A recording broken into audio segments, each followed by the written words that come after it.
Price Lord. கர்த்தருடைய நாமம் மகிமைப்படுவதாக. இந்த அருமையான காலைவேளையிலே மீண்டும் ஒரு விசை கர்த்தருடைய சமூகத்தில் வந்து கர்த்தரை ஆராதிக்க, அவருடைய வார்த்தைகளை கேட்க தேவன் கொடுத்திருக்கிறதான இந்த நல்ல ஸ்லாக்கியத்துக்காக கர்த்தரை ஸ்தோத்திரிக்கிறேன். இப்பொழுது நம்ம நேரடியாக கர்த்தருடைய வார்த்தைக்கு நேராக கடந்து போகலாம். வேத புத்தகம் கொண்டு வந்திருக்கோம் என்னோடு கூட. ஆபகுக் தீர்க்கதரிசன புஸ்தகம் 3ஆம் அதிகாரத்துக்கு திருப்பிக் கொள்ளுங்க. ஆபகுக் 3ஆம் அதிகாரம் 2வது வசனத்தை யாராவது ஒரு சத்தமாக வாசிக்கலாம்.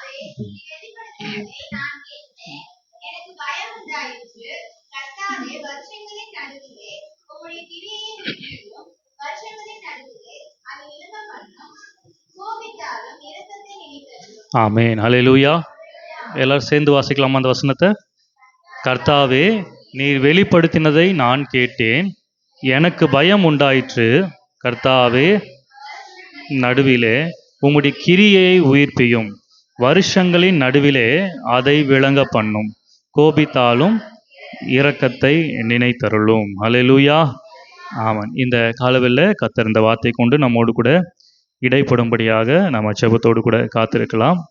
வேதவசனம் சொல்லுகிறது, ஆபகுக் தீர்க்கதரிசி ஒரு ஜெபமாக, ஒரு பாடலாக இந்த ஜெபத்தை அவர் ஜெபிக்கிறத நம்ம பார்க்க முடியும். முதல் வசனம் சொல்லுது, தீர்க்கதரிசி பாடின விண்ணப்பம். அப்படின்னா என்னது? இது ஒரு பாடல். இந்த பாடலை ஒரு ஜெபமாக இந்த தீர்க்கதரிசி செய்கிறார். இந்த ஜெபத்தில் அவர் என்ன சொல்றாருன்னா, வருஷங்களின் நடுவே உமது கிரியை என்ன பண்ணுங்க, உயிர்ப்பியும் அப்படின்னு சொல்லி அவர் ஜெபிக்கிறத நம்ம பார்க்கிறோம். இந்த ஜெபத்தில் அவர் கேட்கிற ஒரு காரியம் எதை உயிர்ப்பிக்கணும்னு சொல்றாருன்னா, அவருடைய கிரியை என்ன பண்ணுமா, உயிர்ப்பிக்கணும். ஆண்டவரே, உம்முடைய கிரியை என்ன பண்ணுங்க, உயிர்ப்பியும் அப்படின்னு சொல்லி சொல்லுகிறார். அப்போ அவருடைய கிரியைனா என்னது அப்படின்னு சொல்லி நம்ம வேதத்தில் பார்க்கும் பொழுது அநேக காரியங்கள் கர்த்தருடைய கிரியைகள் என்று சொல்லி வேதத்தில் சொல்லப்பட்டிருந்தாலும், இன்றைக்கு நம்முடைய தியானத்துக்கு ஆதாரமாக ஒரு வசனத்தை நம்ம எடுத்துக்கொள்வோம். ஏசாயா தீர்க்கதரிசன புஸ்தகம் 64ஆம் அதிகாரம், ஏசாயா 64ஆம் அதிகாரம் 8ஆம் வசனத்தை யாராவது ஒருவர் வாசிக்கலாம். இப்பொழுதும் கர்த்தாவே, நீர் எங்களுடைய பிதா, நாங்கள் களிமண், நீர் எங்களை உருவாக்குகிறவர், நாங்கள் அனைவரும் உமது கரத்தின் கிரியை. ஹல்லேலூயா. ஆமென். அப்போ நம்ம எல்லாம் யாரு? கர்த்தருடைய கரத்தின் கிரியை. அப்போ ஆபகுக் 3ஆம் அதிகாரம் 2ஆம் வசனத்துல வாசித்த கிரியையை உயிர்ப்பித்தருளும்னா அவர் என்ன சொல்றாருன்னா, ஆண்டவரே, எங்களை உயிர்ப்பித்தருளும். யாரை உயிர்ப்பித்தருளும்? எங்களை உயிர்ப்பித்தருளும் அப்படின்னு சொல்லி அவர் ஜெபிக்கிறார். இதே காரியத்தை தான் எபேசியருக்கு எழுதின நிருபம் 2ஆம் அதிகாரம் 10ஆம் வசனத்தையும் வாசிக்க முடியும். நற்கிரியைகளை செய்கிறதற்கு நாம் கிறிஸ்து இயேசுவுக்குள் சிருஷ்டிக்கப்பட்டு தேவனுடைய செய்கையாய் இருக்கிறோம். நம்ம எப்படி இருக்கிறோமா? தேவனுடைய செய்கையாய் இருக்கிறோம். தேவன் நம்மளை என்ன பண்ணியிருக்கிறாரு? என்ன பண்ணியிருக்கிறாரு? எபேசியர்ல சொல்லப்பட்ட வசனத்தின் அடிப்படையில் என்ன பண்ணியிருக்கிறார்? நம்ம தேவனுடைய செய்கையா இருக்கிறோம்னா என்ன அர்த்தம்? கிரியையா இருக்கிறார். இன்னொரு வார்த்தையா சொல்லணும்னா, ஆண்டவர் நம்மளை செஞ்சிருக்கிறார். சிலர் திட்டும் போது சொல்லுவாங்க, உன்னை பெத்தாங்களா இல்லை செஞ்சாங்களான்னு தெரியலையே அப்படின்வாங்க இல்லையா? அப்படி யாராச்சும் உங்களை பார்த்து சொன்னாங்கன்னா அடுத்த முறை என்ன சொல்லணும்? என்னை யாரும் பெக்கல, என்னை என்ன பண்ணியிருக்கிறார்? ஆண்டவர் என்ன பண்ணியிருக்கிறார்? செஞ்சிருக்கிறார். நான் அவருடைய கரத்தின் செய்கையாய் இருக்கிறேன், ஆண்டவருடைய கிரியையாய் இருக்கிறேன். ஹல்லேலூயா. ஆமென். அப்போ இங்க ஆபகுக் ஒரு ஜெபத்தை செய்யற, ஆண்டவரே, வருஷத்தின் நடுவுல உங்களுடைய செய்கையாகிய எங்களை என்ன பண்ணுங்க, உயிர்ப்பியும் அப்படின்னு சொல்லி அவர் சொல்லுகிறார். விசேஷமாக இந்த காலவேளை இந்த உயிர்ப்பியும் என்ற வார்த்தை எபிரேய பதத்துல என்ன சொல்லப்பட்டிருக்கு அப்படின்னு சொன்னா, சயா.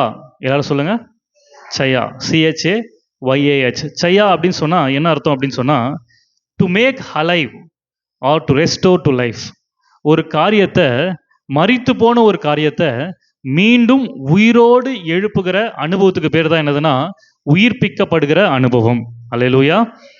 மரித்து போன ஒன்று உயிரோடு எழும்புதுன்னா இதற்கு சரியான எடுத்துக்காட்டு நம்ம எல்லாருக்கும் தெரியும். எசேக்கியேல் 37ஆம் அதிகாரம்.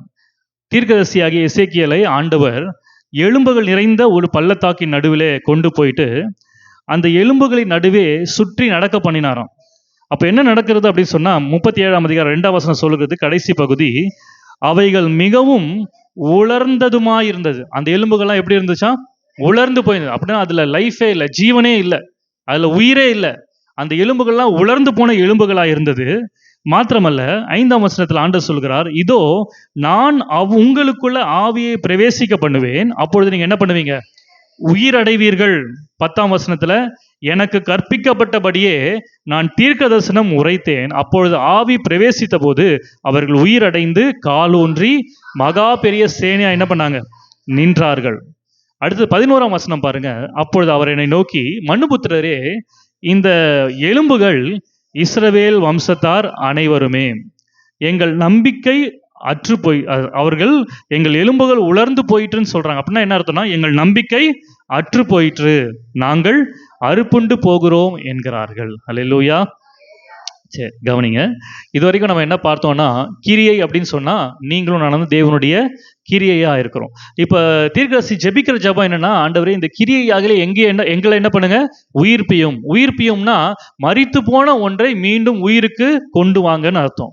அப்போ இன்றைக்கு இந்த அதிகாரத்துல இருந்து நம்ம என்ன தெரிந்து கொள்ளும்? 37ஆம் அதிகாரத்துல இருந்து என்ன தெரிந்து கொள்கிறோம்னா, எது உயிர்ப்பிக்கப்பட வேண்டும்? எங்களை உயிர்ப்பியுங்கன்னா என்ன அர்த்தம்? எதை உயிர்ப்பிக்க சொல்றாருன்னா, அந்த எலும்புகள் எதை குறிக்கிறதுனா நம்பிக்கையை குறிக்கிறது. அப்போ ஆண்டவருடைய வசனம் சொல்லுகிறது, இந்த காலவெல்ல இந்த வருஷத்தின் நடுவில் ஆண்டவரை எங்களை உயிர்ப்பிங்கன்னு ஒரு ஜெபம் ஆண்டவரை பார்த்து செய்யறோம்னா என்ன அர்த்தம்னா, ஆண்டவரை எங்களுக்குள்ள இருக்கிற நம்பிக்கையை என்ன பண்ணுங்க? உயிர்ப்பியும் அப்படின்னு சொல்லி அர்த்தம். நம்பிக்கையை உயிர்ப்பிங்க அப்படின்னு அர்த்தம். இந்த காலவெல்ல ஒருவேளை இந்த ஆண்டோடைய ஆலயத்துக்குள்ள நீங்க நம்பிக்கை இழந்த சூழ்நிலையில இன்னைக்கு ஒருவேளை நீங்க அமர்ந்து கொண்டிருக்கலாம். இந்த வசனத்துல நம்ம வாசித்தோம், வருஷத்தின் நடுவில் உயிர்ப்பீங்க. இன்னைக்கு நம்ம சரியாக இந்த வருஷத்தினுடைய நடு மையத்தில் நம்ம என்ன பண்றோம்? இருக்கிறோம். ஜூன் உடைய கடைசி வாரத்துல இருக்கிறோம். ஒருவேளை இது இந்த வருஷத்தினுடைய நடு மையத்துல தான் ஆண்டவர் ஒரு உயிர் மீட்சியை கட்டளையிடுவாரா அப்படின்னு சொன்னா கிடையாது. இது நம்ம வருகிற தொடர்ந்து நம்ம அதை பார்க்க போகிறோம். இந்த வருஷத்தின் நடுவில் ஆண்டவரே உம்முடைய கிரியை உயிர்ப்பியும் அப்படின்னு சொல்லும் போது அதுக்கு என்ன அர்த்தம் அப்படின்றதையும் நம்ம இந்த காலவில் என்ன பண்ண போறோம்? கொஞ்ச நேரம் தியானிக்க போகிறோம். விசேஷமாக இந்த குறிப்பிட்ட நேரத்துல உங்க எல்லாருக்கும் ஒரு காரியத்தை நினைவுபடுத்த விரும்புகிறேன். இந்த வருஷத்தினுடைய ஸ்டார்டிங்ல ஆரம்பத்துல உங்க எல்லாருக்கும் ஒரு நோட்டு கொடுத்தேன். எத்தனை பேருக்கு ஞாபகம் இருக்குது? நோட்டு கொடுத்தேன். அதுல சில காரியங்களை, உங்க தரிசனங்களை, உங்கள் விருப்பங்களை எழுத சொன்னேன். எத்தனை பேர் எழுதின காரியம் நடந்திருக்குது? 1 2 3. அந்த 2 1 3 ஒரே ஃபேமிலி. அதனால 2 பேர் தான் கை தூக்குறாங்க நடந்திருக்கு அப்படின்னு சொல்லி. சரி, ஆரம்பத்துல நான் சொன்னேன், இது எழுதுங்க, இது எழுதுனா தொடர்ந்து டெய்லி பாருங்க, இது அறிக்கை செய்யுங்க, இது நடக்கும்னு சொல்லும்போது எல்லாருமே விசுவாசத்தோடு எழுதணும், நம்பிக்கையோடு எழுதணும். சரி, ஏதோ பாஸ்டர் சொல்றாரு, எழுதுனா நடக்கும்னு சொல்றாரு. அதுவும் இல்லாம இதுக்கு முன்னாடி நிறைய பேர் எழுதுனாங்க, அவங்க வாழ்க்கையெல்லாம் நடந்திருக்குன்னு சாட்சி சொல்றாரு. சரி, அது போல எங்க வாழ்க்கையில என்ன பண்ணாதா, நடக்காதான்னு ஒரு நம்பிக்கையில ஆரம்பத்துல, இந்த வருஷத்தின் ஆரம்பத்துல நம்ம எழுதணும். என்ன நம்பிக்கையிலனா, மற்றவங்களுக்கு நடந்திருக்கு, அதனால எனக்கும் என்ன பண்ணும்? நடக்கும்ன்ற நம்பிக்கையில் எழுதணும். அதை விட இன்னொரு ஒரு நம்பிக்கை என்னன்னா, ஆரம்பத்திலே எழுதியிருக்கிறோம், இந்த வருஷம் முடியறதுக்குள்ள எப்படியாச்சும் என்ன ஆயிடும், இது நடந்துரும்ன்ற ஒரு நம்பிக்கை. ஏன்னா அடுத்து 12 மாதங்கள் இருக்குது. அதனால 12 மாசத்துல ஏதாவது ஒரு மாசத்துல என் வாழ்க்கையில அது என்ன பண்ணிடும்? நடந்துரும்னு ஒரு நம்பிக்கை. அந்த நம்பிக்கையில் எழுதணும். ஆனா இன்னைக்கு இந்த வருஷத்தின் நடுமையத்துல இருக்கிறோம். இன்னைக்கு நீங்க ஆரம்பத்துல எழுதும் போது இருந்த அந்த நம்பிக்கை, அந்த விசுவாசம் இன்னைக்கு உங்க வாழ்க்கையில இருக்குதா? கொஞ்சம் யோசிச்சு பாருங்க. ஆரம்பத்துல எவ்வளவு, அதாவது உங்களை உசுப்பேத்தி விட்ட மாதிரி ஆயிடுச்சு இல்லையா? நீங்க அதுவும் நான் என்ன சொன்னேன் எழுதும் போது, உங்க வாழ்க்கையில இதெல்லாம் நடக்கிறதுக்கு வாய்ப்பே இல்லைன்னு நினைக்கிறீங்களோ அதை முதல்ல என்ன பண்ணுங்க? எழுதுங்க. ஏன்னா இதை செய்ய போறது நீங்க இல்ல, யாரு? ஆண்டவர்னு சொன்னதுனால, சரி ஆண்டவர் தானே செய்ய போறாரு, நம்மளால எது மிகப்பெரிய ஒரு தரிசனமா இருக்கும், மிகப்பெரிய ஒரு அச்சீவ்மெண்ட்டா இருக்கும், அதை என்ன பண்ணிடலாம், எழுதினால் எழுதியிருப்பீங்க. ஆனா இன்னைக்கு ஒருவேளை அது நடந்திருக்காது, இன்னும் உங்க வாழ்க்கையில நடைபெறாம இருந்திருக்கலாம். ஆரம்பத்துல இருந்த நம்பிக்கை ஒருவேளை இன்னைக்கு இல்லாம இருந்திருக்கலாம். இன்னும் சொல்ல போனா, ஒருவேளை ஆரம்பத்துல நீங்க அதை எழுதும் போது கூட உங்க வாழ்க்கை நல்லா இருக்கிறது போல தெரிஞ்சிருக்கலாம். ஆனா இன்னைக்கு இந்த வருஷத்தின் நடுவுல அன்னைக்கு இருந்த சந்தோஷம் கூட இன்னைக்கு என் வாழ்க்கையில என்ன பண்ணல, இல்ல. அதுக்கு மேல இதெல்லாம் இந்த வருஷத்துல என் வாழ்க்கையில நடக்கிறதுக்கு வாய்ப்பே இல்லை அப்படின்ற நிலைமையில இந்த காலவில் இந்த செய்தியை நீங்க கேட்டுக்கொண்டிருக்கலாம். உங்களை பார்த்துதான் ஆண்டவர் சொல்லி கொண்டிருக்கிறார், இந்த வருஷத்தின் நடுவிலே நீங்கள் இழந்து போன நம்பிக்கையை கர்த்தர் உயிர்ப்பிக்க அவர் போதுமானவராய் இருக்கிறார். ஹல்லேலூயா, ஹல்லேலூயா, ஆமென். பாருங்க, இந்த வருஷத்தின் நடுமையத்திலே அப்படின்னு பார்க்கும்போது ஒருவேளை நீங்க கேட்கலாம், இந்த ஜூன் மாதத்தின் கடைசியில தான் ஆண்டவர் உயிர்ப்பிப்பாரா, அது ஜூலை மாதத்தினுடைய ஸ்டார்டிங்கில் தான் ஆண்டவர் உயிர்ப்பிப்பாரா, ஏன்னா வசனம் வருஷத்தின் நடுவிலேன்னு சொல்லுதே அப்படின்னு சொல்லி ஒருவேளை கேட்கலாம். நான் சொல்கிறேன், இந்த வசனத்தை ஜூன் மாத கடைசியில் பேச வேண்டிய வசனம் கிடையாது. இந்த வசனத்தை நம்ம எப்போ வேணாலும் பேசலாம். ஜனவரியில் பேசலாம், பிப்ரவரியில் பேசலாம், இன்னும் சொல்ல போனால் டிசம்பர்லையும் பேசலாம். டிசம்பர் வருஷத்தினுடைய முடிவு. ஆனால் அந்த மாதத்துலேயும் வருஷத்தின் நடுவில் ஆண்டவர் கிரியை உயிர்ப்பிப்பார்னு பேசலாம். ஏன் அப்படி பேசலாம்னா, இந்த வருஷத்தின் மையம், அந்த வருஷத்தின் நடுவிலே அப்படின்றது வாக்கியத்தினுடைய உண்மையான அர்த்தம் என்ன அப்படின்றத நம்ம தெரிந்து கொள்ளணும். உண்மையான அர்த்தம் என்ன அப்படின்னு சொன்னா, இந்த வருஷத்தின் நடுவிலே என்ற வார்த்தை காத்திருக்கிற ஒரு காலத்தை குறிக்கிற ஒரு வார்த்தையா இருக்கிறது. எதை குறிக்கிற ஒரு வார்த்தை? காத்திருக்கிற காலத்தை குறிக்கிற ஒரு வார்த்தை. உதாரணமாக ஆபிரகாமுடைய வாழ்க்கையை கொஞ்சம் எடுத்துக்கொள்வோம். ஆபிரகாமுக்கு 12வது அதிகாரத்தில், ஆதியாகமம் 12ஆம் அதிகாரத்தில் ஆண்டவர் அவனை அழைத்தார். தகப்பனுடைய தாயை விட்டு நீ வா, நான் காமிக்கிற தேசத்துக்கு நீ போ அப்படின்னு சொல்லி ஆண்டவர் என்ன பண்ணாரு? அவனை அழைச்சார். நான் உன்னை பெரிய ஜாதி ஆக்குவேன், உன் பேரை பெருமைப்படுத்துவேன் அப்படின்னு ஆண்டவர் அழைச்சார். ஆண்டவர் அவனை வாக்குத்தத்தம் கொடுக்கும்போது அவனுக்கு எத்தனை வயசு அப்படின்னு சொன்னா 75 வயசு. எத்தனை வயசு? 75 வயது. 75 வயதுக்கு பிற்பாடு 13ஆம் அதிகாரத்துல ஆண்டவர் அவனுக்கு மறுபடியும் அந்த வாக்குத்தத்தத்தை நினைவுபடுத்துகிறார். என்ன சொல்றாருன்னா, உன்னுடைய சந்ததியை பூமியின் தூளை போல நான் என்ன பண்ணுவேன்? பெருக பண்ணுவேன். அடுத்து 15ஆம் அதிகாரத்துல மறுபடியும் சொல்றாரு, நட்சத்திரங்களை எண்ண கூடுமானால் உன்னுடைய சந்ததியை என்ன பண்ண முடியும்? எண்ண முடியும். அடுத்து 17ஆம் அதிகாரத்துல மறுபடியும் சொல்றாரு, ஆண்டவர் அவனுடைய பேர் ஆபிராம்ல இருந்து ஆபிரகாமுக்கு மாத்திட்டு அவர் சொல்றாரு, மறுபடியும் சொல்றாரு, உன்னை ஜாதிகளுக்கு நான் என்ன பண்ணுவேன்? தகப்பனாய் மாற்றுவேன் அப்படின்னு சொல்லி சொல்றாரு. இத்தனை காரியங்களும் ஆண்டவர் அவனுக்கு கொடுத்த வாக்குத்தத்தங்களை அவர் மறுபடியும் அவனுக்கு நினைவுபடுத்திக்கிட்டே இருந்தார். ஆனா ஒரு குறிப்பிட்ட நாளில ஆண்டவர் மறுபடியும் இந்த ஆபிரகாமை சந்திக்கிறார். எப்பொழுது அப்படின்னு சொன்னா 18ஆம் அதிகாரம் எடுத்துக்கொள்ளுங்க. ஆதியாகமம் 18ஆம் அதிகாரம் 10வது வசனத்தை யாராவது ஒரு வாசிக்கலாம். அப்பொழுது அவர், ஒரு உற்பவ கால திட்டத்தில் நிச்சயமாய் உன்னிடத்துக்கு திரும்ப வருவேன், அப்பொழுது உன் மனைவியாகிய சாராளுக்கு ஒரு குமாரன் இருப்பான் என்றார். ஹல்லேலூயா. ஆமாம், இத்தனை அதிகாரங்களை 12ஆம் அதிகாரத்தில் அவனை அழைச்சார், அவனுக்கு வாக்குத்தத்தம் கொடுத்தார். அப்பொழுது அவனுக்கு 75 வயது. ஆனா இப்போ ஆண்டவர் மறுபடியும் சொன்ன வார்த்தையை மறுபடியும் அவருக்கு ஞாபகப்படுத்துகிறார். இந்த ஞாபகப்படுத்தும் போது அவனுக்கு என்ன வயசு இருந்தது அப்படின்னு சொல்லி பார்க்குறோம். அப்படின்னு சொன்னா ஆங்கிலத்துல, தமிழ்ல உற்பவ கால திட்டத்துல உன்னிடத்துல வருவேன்னு சொல்லப்பட்டிருக்குது. ஆங்கிலத்துல நியூ இன்டர்நேஷனல் வெர்ஷன்ல என்ன சொல்லியிருக்குன்னா, I will return to you at the appointed time next year. அடுத்த வருஷம் நான் உன்கிட்ட வரும்போது உனக்கு ஒரு குமாரன் இருப்பான்னு என்ன பண்றாரு? சொல்றாரு. அப்படின்னா என்ன அர்த்தம்? எத்தனாவது வயசு இருக்கும்போது ஆண்டவர் மறுபடியும் சொல்றாரு இதை? 99 வயசு இருக்கும். ஏன்னா 100 வயசுல ஆபிரகாம் குழந்தை பிறந்ததுன்னா அதுக்கு முந்தின வருஷம் அவனுக்கு எத்தனை வயசு இருந்திருக்கும்? 99 வயசு. அப்போ 99 வயசுல மறுபடியும் அவர் சொன்ன அதே வாக்குத்தத்தத்தை சொன்னார். ஆனா இந்த முறை அந்த வார்த்தையை கேட்டபோது என்ன ஆச்சு அப்படி சொன்னா, சாராள் இருதயத்துல என்ன பண்ணா? நகைத்தாள். நான் சொன்னேன் இல்லையா, ஆரம்பத்துல ஜனவரி மாசம் இதெல்லாம் கர்த்தர் உங்க வாழ்க்கையில் நான் செய்வார் அப்படின்னு நான் சொல்லும்போது உங்களுக்குள்ள ஒருவேளை நம்பிக்கை இருந்திருக்கலாம். ஏன் நம்பிக்கை வளர்ந்ததுன்னா, அதெல்லாம் செய்வார் அப்படின்ற எல்லா சாத்தியக்கூறுகளும் உங்க கண்களுக்கு முன்பாக எல்லாமே கரெக்டா தெரிஞ்சிருக்கலாம். நான் இப்படி நான் யோசித்து பார்க்குறேன். ஒருவேளை 75 வயதுல ஆண்டவர் ஆபிரகாமுக்கு வாக்கு கொடுத்த போது சாராளுக்கு 65 வயது இல்லையா?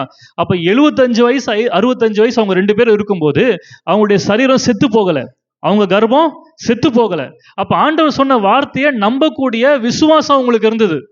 ஆனா இப்போ 99 வயசு, இவங்களுக்கு எத்தனை வயசு? 89 வயசு. இப்போ சரீரம் செத்து போயிடுச்சு, கர்ப்பம் செத்து போயிடுச்சு. இந்த நேரத்துல மறுபடியும் ஆண்டவர் கொடுத்த வாக்குத்தத்தத்தை என்ன பண்றாரு? நினைவுபடுத்துகிறார். அல்லேலூயா. இதுதான் வருஷத்தின் நடுமையம். எழுத்தின்படி நீங்க பாத்தீங்கன்னா 75க்கும் 100க்கும் நடுமையம் எதுன்னு பாத்தீங்கன்னா 87.5 வயசு. ஆண்டவர் ஆபிரகாம் 87.5 வயசுல இருக்கும் போது வார்த்தையை கொடுத்து உயிர்ப்பிக்கல. 99 வயசு, அதாவது நம்பிக்கையை இழந்திருக்கிற நேரத்துல நடுமையம். வருஷத்தின் நடுமையம்னா என்ன அர்த்தம் அப்படி சொன்னா, நீங்க எந்த நேரத்துல நம்பிக்கையை இழந்து போகிறீங்களோ அதுதான் உங்களுக்கு கர்த்தர் கொடுத்த அந்த காத்திருக்கிற காலத்தினுடைய நடுமையம். அல்லேலூயா. நடுமையம்னு சொல்றதுனால இன்னும் அநேக ஆண்டுகளாகவும் நினைக்காதீங்க, அநேக மாதங்களாகவும் நினைக்காதீங்க. இந்த நடுமையம் எதை குறிக்கிறதுனா, நீங்கள் கர்த்தர் உங்களுக்கு குறித்து இருக்கிற அந்த அதிசயத்துக்கு, அற்புதத்துக்கு, வாக்குத்தத்தத்துக்கான பக்கத்துல நீங்க வந்து விட்டீங்கன்றதுக்கான ஒரு சான்று. அல்லேலூயா. நீங்க ஆண்டவர் கொடுக்கிற ஆசீர்வாதத்தை சுதந்திரித்துக் கொள்றதுக்கான நேரத்துக்கு உண்டான பக்கத்துல வந்துட்டீங்கன்னா அதுக்கு முன்னாடி ஒரு சில காரியங்கள் உங்கள் வாழ்க்கையில் நடக்கும். என்ன நடக்கும்னா, நீங்கள் முதலாவது ஆண்டவர் சொன்ன வார்த்தையை நீங்கள் என்ன பண்ணுவீங்க? நம்ப முடியாத சூழ்நிலைகள் உங்கள் வாழ்க்கையில் என்ன பண்ணும்? நடக்கும். ஒருவேளை ஆண்டவர் கொடுத்த வாக்குத்தத்தத்தை கொடுத்த போது நம்பக்கூடிய சூழ்நிலைகள் எல்லாம் உங்கள் வாழ்க்கையில் இருந்திருக்கலாம். ஆனால் அதே வேளையில் இந்த வருஷத்தின் நடுமையன்றது இவ்வளோ ஆண்டவர் எனக்கு நிறைய வாக்குத்தத்தங்களை கொடுத்தார். 10 வருஷத்துக்கு முன்னாடி கொடுத்தார், 5 வருஷத்துக்கு முன்னாடி கொடுத்தார். ஆனால் இன்னைக்கு நான் அதை யோசிச்சு பார்க்குறேன், அதெல்லாம் இன்னைக்கு நடக்கிறதுக்கு சாத்தியமே இல்லை, வாய்ப்பே இல்லை அப்படின்ற நிலைமையில நீங்க இந்த காலவெல்ல நீங்க கேட்டுக்கொண்டிருப்பீங்கன்னா, உங்களை பார்த்து தான் சொல்றார் கர்த்தர் உங்களை வருஷத்தின் நடு மையத்துக்குள்ள கொண்டு வந்திருக்கிறார். ஹல்லேலூயா. எதற்காக அப்படின்னு சொன்னா, நீங்க எந்த காரியத்தை குறித்து உங்க நம்பிக்கையை இழந்து போய் வந்திருக்கிறீங்களோ, உங்களை நம்பிக்கை மரித்து போய் இருக்கிறதோ, அதை மறுபடியும் உயிர்ப்பிக்கும்படியாக. ஹல்லேலூயா. அவன் இந்த 89 வயசுல சாரால் 89 வயசு இருக்கும்போது, அல்லது ஆபிரகாம் 99 வயசு இருக்கும்போது, கர்த்தர் அவங்களுக்கு எப்படி அந்த நம்பிக்கையை உயிர் பெற செய்தார் அப்படின்னு சொன்னா, ஒரு வார்த்தையை அனுப்பி நம்பிக்கை உயிர் பெற செய்தார். என்ன வார்த்தை அப்படின்னு சொல்லி நம்ம பார்க்கும் பொழுது, அதுதான் நம்ம பார்க்கிறோம். எடுத்து வாசிக்கலாம். 18ஆம் அதிகாரம் 14ஆம் வசனம்.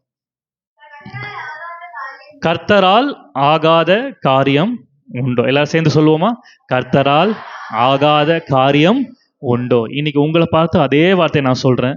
இன்னைக்கு என்னென்ன சூழ்நிலைகளை குறித்து நீங்க நம்பிக்கையை இழந்து வந்திருக்கிறீங்களோ, ஒருவேளை உங்க பிள்ளைங்களுடைய படிப்பு சம்பந்தமான காரியங்களா இருக்கலாம், அல்லது உங்க குடும்பத்துல கடன் பிரச்சனையா இருக்கலாம், அல்லது சரீரத்துல சில பலவீனங்களா இருக்கலாம், அல்லது வேலை செய்யற இடத்துல ஏதாவது பிரச்சனையா இருக்கலாம்.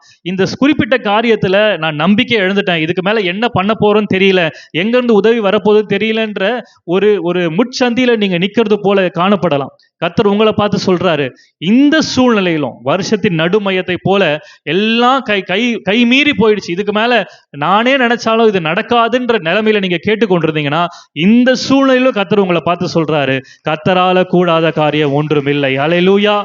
ஆமென். இந்த வார்த்தை தான் மரித்து போன அவருடைய சரீரத்தையும் மரித்து போன அவருடைய கர்ப்பத்தையும் என்ன பண்ணுச்சு? உயிர்ப்பித்தது. ஹல்லேலூயா. ஆமாம். இந்த காலத்தில் நான் சொல்றேன், நீங்க பல வாக்குத்தத்தங்களை கர்த்தர் உங்கள் வாழ்க்கையில கொடுத்திருக்கலாம், பல தரிசனங்களை உங்க வாழ்க்கையில கர்த்தர் கொடுத்திருக்கலாம். வசனம் சொல்லுகிறது, அவரே தம்முடைய தயவுள்ள சித்தத்தின்படி உங்களுக்குள்ள விருப்பத்தையும் செய்கையும் உண்டாக்குகிறவர். உங்களுக்கு ஒரு விருப்பம், ஒரு ஆசை மனசுல வருதுன்னா, அது நீங்க ஆசைப்படுறது இல்ல, அவரே அவருடைய சித்தத்தின்படி அந்த ஆசையை உங்களுக்குள்ள என்ன பண்றாரு? உருவாக்குகிறவர். அவர் அந்த ஆசையை தொடங்கினார்னா, அவரே நிச்சயம் அதை என்ன பண்ணுவாரு? முடிவுக்கு கொண்டு வரும். வசனம் அதுதானே சொல்லுது. நாம் அவரிடத்துல ஒப்பு கொடுத்ததை அவர் கிறிஸ்துவின் நாள் பரியந்தும் முற்றிலும் முடிய ரட்சிக்க அவர் வல்லவராக இருக்கிறார். ஹல்லேலூயா. ஆமென். தொடங்கினது அவர்னா முடிக்கிறதும் அவரை தான் இருப்பார். ஆனா இந்த தொடக்கத்துக்கும் முடிவுக்கும் நடுவுல ஏதோ ஒரு சூழ்நிலையில காலகட்டத்துல நீங்க நம்பிக்கை இழந்து போய், ஒருவேளை நீங்க அந்த குறிப்பிட்ட காரியத்துல இதுக்கு மேல இதுல ஒரு புதிய எதிர்காலம் கிடையாதுன்ற நிலைமையில நீங்க இதை கேட்டுக்கொண்டிருக்கலாம். கர்த்தர் சொல்லுற இந்த வருஷத்தின் நடுவில் அந்த இழந்து போன நம்பிக்கை கர்த்தர் உயிர்ப்பிக்க அவர் போதுமானவராய் இருக்கிறார். ஹல்லேலூயா. சத்தமா சொல்லுங்க, ஹல்லேலூயா. ஆமென். இந்த காலவில் ஆண்டவர் நம்முடைய வாழ்க்கையில அவருடைய வார்த்தையை அனுப்பி நம்முடைய இழந்து போன நம்பிக்கையை உயிர்ப்பிக்க வேண்டும் என்று சொன்னால், மிக முக்கியமான ஒரு காரியத்தை நம்மிடத்துல கர்த்தர் எதிர்பார்க்கிறார். அந்த காரியத்தின் அடிப்படையில் ஒரு சில காரியம் தியானிக்க போகிறோம். எடுத்து வாசிக்கலாம். ரோமர் 12ஆம் அதிகாரம் 2வது வசனம். ரோமர் 12:2.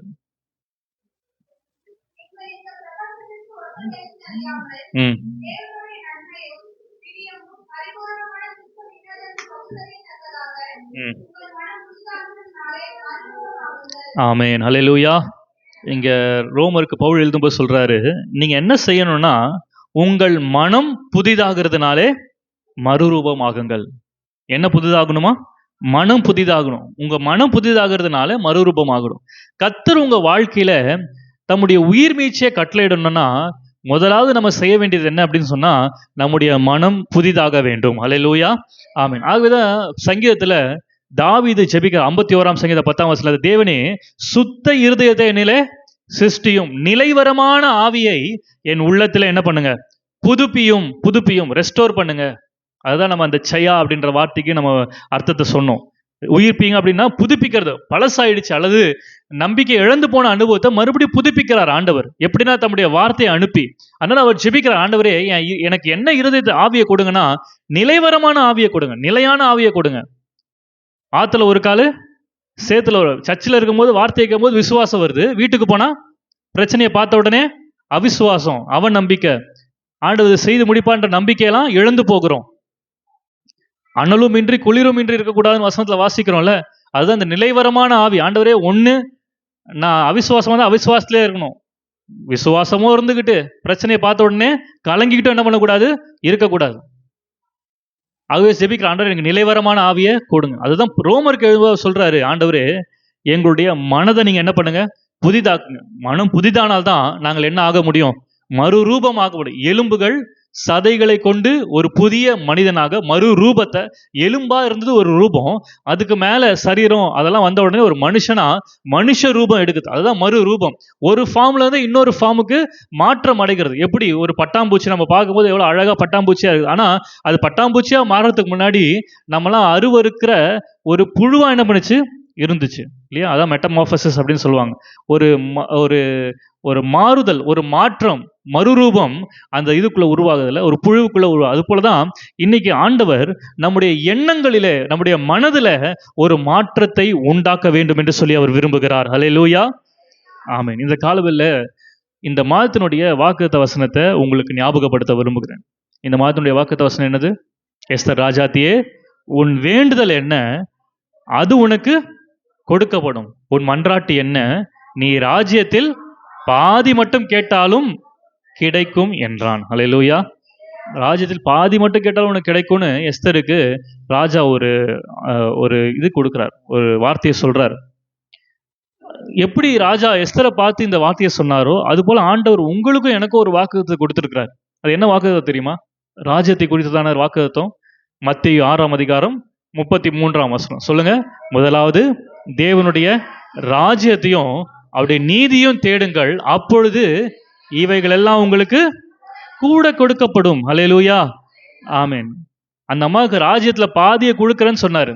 நமக்கு கொடுக்கப்பட்ட ஆசீர்வாதம் என்னன்னா, வாக்குத்தத்தம் என்னன்னா, ராஜ்யத்தை தேடினா எல்லாத்தையும் ஆண்டவர் என்ன பண்றாரா, கூட கொடுக்க. எதெல்லாம் கூட கொடுக்கிறாரு? எண்ணத்தை உண்போம், எண்ணத்தை உடுப்போம், எண்ணத்தை புசிப்போம். நாளைக்கான கவலை, நாளைக்கு என்ன பண்ண போறோம் தெரியலையே, சாப்பாட்டுக்கு என்ன பண்ண போறோம் தெரியலையே, இந்த தேவைகள் இருக்கு, இந்த கடன் பிரச்சனைக்கு காசு எங்க இருந்து நம்ம கட்ட போறோம் தெரியலையே, ஏதோ ஒரு காரியத்தை குறித்து கலங்கி கொண்டே இருக்கிறோம்.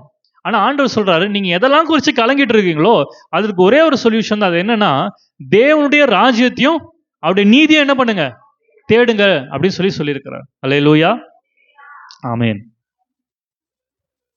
அப்போ மனம் புதிதாகணும்னா, மனம் மறுரூபமாகணும்னா நம்ம தேவனுடைய ராஜ்யத்தை தேடுகிறவர்களா இருக்கணும். தேவனுடைய ராஜ்யத்தை தேடுகிறவர்களா நம்ம மாறணும்னா முதலாவது தேவனுடைய ராஜ்யம் அவருடைய நீதினா என்னன்னு என்ன பண்ணணும், நமக்கு தெரியணும். தேவனுடைய ராஜ்யம்னா என்னது? சொல்லுங்க. தேவனுடைய ராஜ்யம்னா என்னது? பரலோகமா? அப்படிதான் நம்ம நினைச்சிட்டு இருக்கிறோம்ல.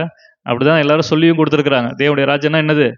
டைரக்டா பரலோகம் தான். அதை தான் நம்ம என்ன பண்ணணும், பரலோகத்தை தேடி போகணும் அப்படின்ற மாதிரி தான் நம்ம என்ன பண்றோம், போதிக்கப்பட்டிருக்கிறோம்.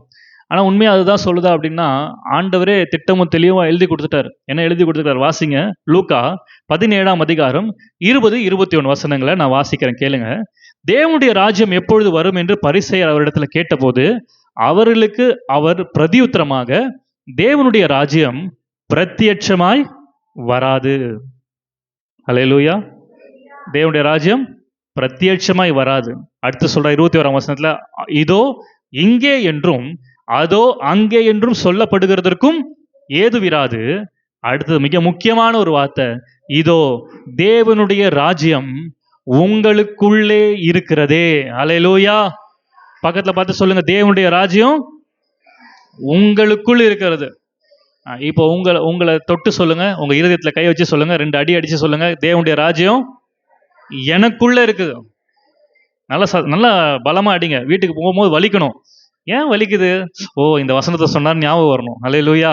தேவனுடைய ராஜ்யம் எங்க இருக்குது? உங்களுக்குள்ள இருக்குது. உங்களுக்குள்ள இருக்குது. இதே தேவனுடைய ராஜ்யத்தை குறித்து இன்னொரு வசனமும் சொல்லப்பட்டிருக்கு. தேவனுடைய ராஜ்யம்னா என்ன அப்படின்னு சொன்னா, ரோமர்ல எடுத்து வாசிக்கலாம்.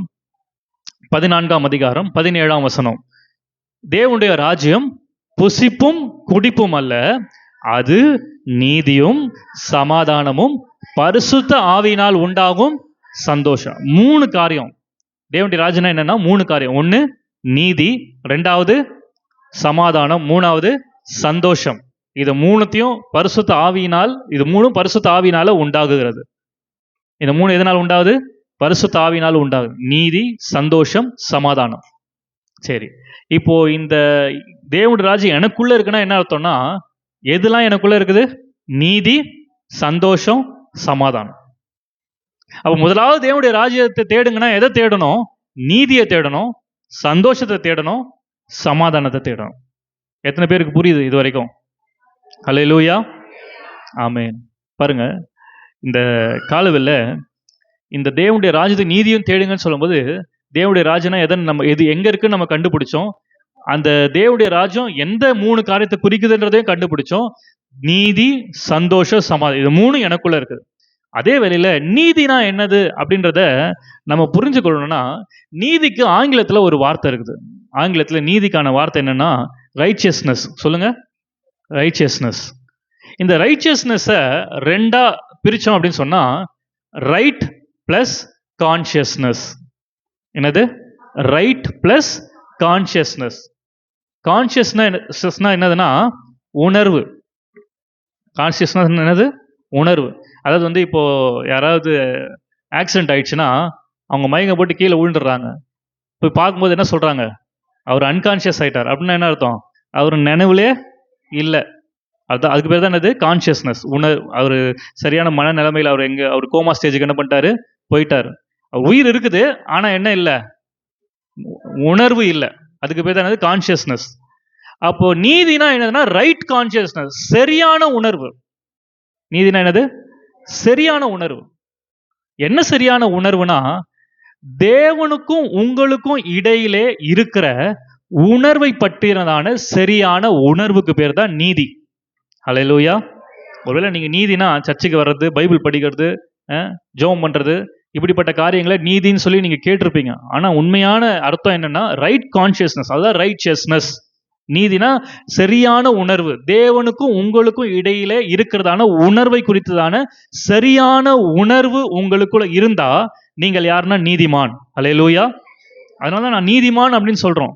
நான் ஏன் நீதிமான்னா, எனக்கும் ஆண்டவருக்கும் இடையில இருக்கிற அந்த தொடர்பு, அல்லது அந்த இணைப்பு, ரிலேஷன்ஷிப், அதுக்கு பேர் தான் என்னது? நீதி. இதை இன்னும் நான் உங்களுக்கு தெளிவா சொல்லணும்னா, எத்தனை பேருக்கு ஞானஸ்நானம்னா என்னன்னு தெரியும்? ஞானஸ்நானம்னா என்ன? நமக்கெல்லாம் என்ன தெரியும்? நாங்கள் இந்துவில் இருந்தோம், ஒரு நாள் சுவிசேஷத்தை கேட்டோம், ஆண்டவர் உண்மையான தேவன் நம்ம என்ன பண்ணோம்? ஏற்றுக்கொண்டோம். உடனே இப்போ என்ன பண்ணோம்? ஒரு தொட்டியில் ஞானஸ்நானத்தை எடுத்துக்கிட்டோம். இப்போ நாங்கள் என்னவா மாறிட்டோம்? கிறிஸ்தவர்லாம் என்ன பண்ணிட்டோம்? மாறிட்டோம். அதுவும் இன்னும் வேற சொல்லியிருக்கிறாங்க, ஞானஸ்நானம் எடுக்கலன்னா எங்கே போக முடியாது? பரலோக ராஜ்யத்துக்குள்ள என்ன பண்ண முடியாது?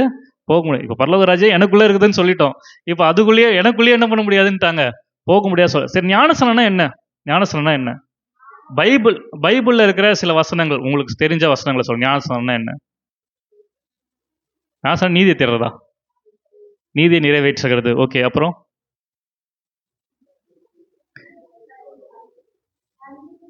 சரி, நீங்க எது சொன்னாலும் அது தப்புன்னு தான் நான் சொல்ல போறேன். அதனால இப்போ கரெக்டான ஆன்சர் இதுவே சொல்லிடுறேன். என்னன்னா, அதுக்கான ஆன்சர் வந்து அந்த வார்த்தையிலேயே இருக்குது. ஞானம் கூட்டல் ஸ்நானம். ஸ்நானம்னா என்னது? குளிக்கிறது, அல்லது தண்ணியில முழுகி ஏஞ்சிக்கிறதுன்னு அர்த்தம். அப்ப ஞான ஸ்நானம்னா என்ன அர்த்தம்னா, இதுக்கு முன்னாடி எனக்கு ஒரு அறிவு இல்லாம இருந்தது. என்ன ஞானம் இல்லாம இருந்ததுன்னா, நானும் தேவனும் யாருன்ற அறிவு இல்லாம இருந்தோம், ஞானம் இல்லாம இருந்தோம். இப்போ இந்த தண்ணியில முழுகி ஏஞ்சிருக்கிறதுனால நான் என்ன சொல்ல வரேன்னா, நானும் ஆண்டவரும் யார் என்கிற ஞானத்தை நான் என்ன பண்ணிடுறேன்? அடைந்து கொள்ளுகிறேன். ஹல்லேலூயா, ஆமென். இப்போ பாருங்க, ஆண்டவராக இயேசு கிறிஸ்து ஞானஸ்நானம் பெற போகும்போது யோவான் என்ன சொல்றான்? ஆண்டவரே, நான் உங்களுக்கு என்ன கொடுக்கூடாது? ஞானஸ்நானம் கூட, நீங்க தான் எனக்கு என்ன பண்ணணும்? ஞானஸ்நானம் கொடுக்கணும். அப்ப ஆண்டவர் என்ன சொன்னாரு அவன்கிட்ட? தடை செய்யாத, இப்படி எதை நிறைவேற்றணுமா? நீதியை நிறைவேற்றணும். ஞானஸ்நானம் என்பது எதை கூட கம்பேர் பண்றாரு? நீதியை கம்பேர் பண்றாரு. அப்படின்னா ஞானம் எனக்கு என்ன பண்ணணும்? ஒரு ஞானம் ஸ்நானன்றது, ஞான அறிவு அடைகிறதுன்றது நீதி. அதனாலதான் ஆண்டவராக இயேசு கிறிஸ்து ஞானஸ்நானம் எடுத்த உடனே வெளியே வரும்போது என்ன சொல்லப்படுது பரலோகத்துல இருந்து? இவர் என்னுடைய நேசகுமாரன், இவரில் நான் எப்படி இருக்கிறேன்? பிரியமா இருக்கிறேன். பாருங்க, ஞானஸ்நானம்னா என்னன்னா, நானும் ஆண்டவரும் யார் என்கிற ரிலேஷன்ஷிப்பை நம்ம அறிந்து கொள்ளுகிற ஒரு இடம். அவருடைய கடவுள் இல்ல, அவர் யாரு? என்னுடைய தகப்பன். அவருக்குள்ள எனக்குள்ள ஓடுகிறது ஒரே ரத்தம், அவருக்குள்ள எனக்குள்ள இருக்கிறது ஒரே டிஎன்ஏ. அல்லேலூயா. இன்னும் ஒரு படி ஆழமா சொல்லணும்னா, ஆண்டவரே சொல்றாரு, இயேசு கிறிஸ்து சொல்றாரு, நீங்கள் தேவர்களாய் இருக்கிறீர்கள். அல்லேலூயா. நானும் ஆண்டவரும் ஒண்ணு. ஏன் ஒண்ணுனா, அவர் எனக்குள்ள எப்படி இருக்கிறாரு? வாசமாக. ஏன்னா நான் தான் அவருடைய ஆலயம், அவர் வாசம் பண்ணுகிற ஆலயம். நீங்கள் தேவர்களாய் இருக்கிறீர்கள். ஒரு மாதிரி முழிக்கிறீங்க, எடுத்து வாசிங்க அந்த வசனத்தை. 82ஆம் சங்கீதம் 6ஆம் வசனம். இதே வசனத்தை ஆண்டவர் யோவான்ல சொல்வார், 10ஆம் அதிகாரம் 34ஆம் வசனத்துல. வாசிங்க. நீங்கள் தேவர்கள் என்றும் நீங்கள் எல்லாரும் உன்னதமானவர்களின் மக்கள் என்றும் நான் சொல்லியிருந்தேன். அல்லேலூயா. ஆமாம். இதே யோவான்ல வாசிங்க, யோவான் 10ஆம் அதிகாரம் 34ஆம் வசனம். இயேசு கிறிஸ்து சொல்றாரு ஜனங்களை பார்த்து, தேவர்களாய் இருக்கிறீர்கள் என்று நான் சொன்னேன். ஆண்டவர் மக்களை பார்த்து என்னன்னு சொல்றாரு? நீங்களாம் யாரு? மக்கள் இல்ல, நீங்களாம் யாரு? தேவர்கள். ஏன் தேவர்கள்? நீங்களாம் ஏன் தேவர்கள்னா, ஆதாம் ஏவாளை ஆண்டவர் உருவாக்கும் போது எப்படி உருவாக்கினார்? தம்முடைய சாயலின்படி, தம்முடைய ரூபத்தின்படி. அப்ப அவர்களை தேவர்களாகவே என்ன பண்ணாரு? உருவாக்கினார், சிருஷ்டித்தார். நம்ம ஒவ்வொருவருக்கும் ஆண்டவர் ஒரு குட்டி இயேசுவா, ஒரு குட்டி கடவுளை தான் இந்த பூமியில என்ன பண்ணியிருக்கிறாரு? வச்சிருக்கிறார். அவர் தகப்பனா இருக்கிறார், நான் மகனா இருக்கிறேன். அவர் எனக்குள்ள வாசமா இருக்கிறார். அவர் எனக்குள்ள வாசமா இருக்கிறதுனால அவர் என் மூலமாய் செயல்படுகிறார். அப்ப நான் செயல்படும் போது நான் கடவுளாக, தேவனாக என்ன பண்றேன்? இந்த பூமியில செயல்படுகிறேன். இதுதான் என்னதுன்னா ஞானம். எத்தனை பேர் ஞானஸ்நானம் எடுக்கும் போது இந்த மாதிரி யாராவது உங்களுக்கு சொல்லியிருக்கிறாங்க? இதுதான் நம்ம என்ன பண்றது இல்ல, தேடுறது இல்ல. முதல்ல நீங்க யாருன்றதை அறிந்தாதான் அதற்கான பலனை உங்களால் என்ன பண்ண முடியும்? பெற்றுக்கொள்ள முடியும். ஒரு டிராஃபிக் கான்ஸ்டபிள் ரோட்ல போய் நிற்கும் போது அவருக்கு அவருடைய டெசிக்னேஷன், அவருடைய வேலை என்னன்னா, அவர் யாரு அப்படின்னு சொன்னா, வீட்டில் வந்து சாதாரண ஒரு பிள்ளைக்கு அப்பா, ஒரு மனைவிக்கு கணவர், அவங்க அப்பா அம்மாவுக்கு ஒரு பிள்ளை. ஆனா ரோட்ல வந்துட்டா எவ்வளோ பெரிய ஆளா இருந்தாலும் அவருக்கு என்ன பண்றாங்க? பயப்படுறாங்க. பெரிய கோடீஸ்வரன் தான். ஆனா அந்த சிக்னல்ல அவர் நிக்கிறாருன்னு தெரிஞ்ச உடனே, ரெட் கலர் லைட் வந்த உடனே என்ன பண்றாங்க? சிக்னலுக்கு பயப்படுறாங்களோ இல்லையா, அங்க இருக்கிற போலீஸ்காருக்கு என்ன பண்ணுவாங்க? பயப்படுவாங்க. ஒருவேளை அந்த டைம்ல அந்த போலீஸ்கார் அவர் யாருன்றதை மறந்துட்டாருன்னா, நான் ஒரு போலீஸ் அப்படின்றத, டிராஃபிக் கான்ஸ்டபிள்ன்றத மறந்துட்டாருன்னா, அந்த ஆள் வந்து, அந்த கோடீஸ்வரன் வந்து அந்த டிராஃபிக்கை மீறி போனாலும் அவர் எந்த ஒரு ஆக்ஷன் என்ன பண்ண மாட்டாரு? எடுக்க மாட்டார். ஏன்னா அவருக்கு யாருன்ற அறிவே அவருக்கு இல்லை. நிறைய நேரத்தில் நம்முடைய வாழ்க்கையில ஆசீர்வாதங்களை தவறு விடுகிறதுக்கு காரணம் கூட இதுதான். நம்ம யாருன்ற அறிவு, ஞானம் நமக்கு இல்லாததுனால தான் ஞானஸ்தானம் பேரளவுல எடுத்தாலும் அந்த அறிவு நமக்கு இன்னும் என்ன பண்ணல, வரல. அல்லேலூயா. அவர் பிதா, நான் அவருடைய குமாரன். இதை இன்னும் கொஞ்சம் டீட்டெயிலாக உங்களுக்கு சொல்ற பாருங்க. யோவான் 17ஆம் அதிகாரம், யோவான் 17ஆம் அதிகாரம் 14ஆம் வசனத்தை, 22ஆம் வசனத்தை வாசிங்க. நாம் ஒன்றாய் இருக்கிறது போல அவர்களும் ஒன்றாய் இருக்கும்படி நீர் எனக்கு தந்த மகிமையை நான் அவர்களுக்கு கொடுத்தேன். அல்லேலூயா. கவனிங்க, இந்த வசனத்தை நல்லா கவனிங்க. நாம் ஒன்றாய் இருக்கிறது போல அவர்களும் ஒன்றாய் இருக்கும்படி. இந்த வசனத்தை தப்பா புரிந்து கொள்ளக்கூடிய நிறைய வாய்ப்புகள் இருக்குது. அப்படியே படிச்சீங்கன்னா நம்ம என்ன நினைக்கிறோம்னா, ஆண்டவரே நம்ம ஒன்னா இருக்கிறது போல இந்த சர்ச்சில் இருக்கிற எல்லாரும் என்னவா இருக்கட்டும்? ஒன்னா இருக்கட்டும், ஐக்கியமா இருக்கட்டும். அது இல்ல அர்த்தம். என்ன அர்த்தம் சொல்றாருன்னா, ஆண்டவர் எப்படி நீங்களும் நானும் ஒன்னா இருக்கிறோமோ அது போல அவரும் இவங்களும் ஒன்னா இருக்கணும். அல்லேலூயா. புரியுதா நான் சொல்றது? அதனாலதான் கணவன் மனைவினா திருமணத்துக்கு அப்புறம் அவங்க எப்படியா மாறிடுறாங்க? ஒரே சரீரம். அதனாலதான் ஆண்டவர் வந்து, அவர் வந்து மணவாளன், நம்மளாம் யாரு? மணவாட்டி. நம்மளாம் ஒரே சரீரம், ஒன்னா இருக்கிறோம்.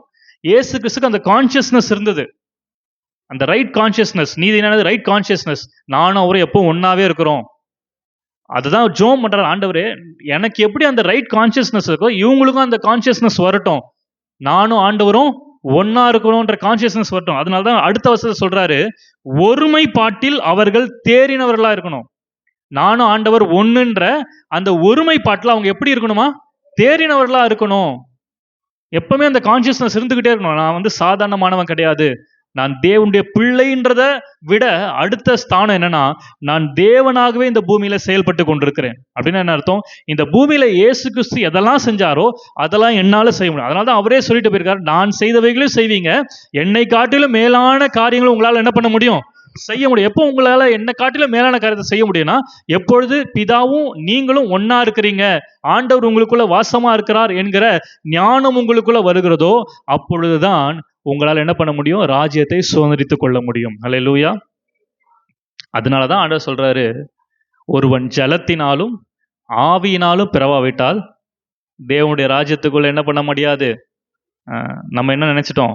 ஞானஸ்நானம் எடுத்துட்டாதான் பரலோக ராஜ்யத்துக்குள்ள போக முடியும்னு சொல்லிட்டாரு ஆண்டவர். இல்ல, ஜலத்தினாலனா என்ன அர்த்தம்? ஞானஸ்நானம்னா என்ன அர்த்தம்? உங்க ஞானம், உங்க அறிவு தெளிவாகணும். நானும் ஆண்டவர் ஒன்னா இருக்கிறோம். ஏன்னா அந்த ராஜ்யமே எனக்குள்ளதான் இருக்குது. அது புசிப்பும் குடிப்பும் கிடையாது. அது நீதியும் சந்தோஷமும் சமாதானம்.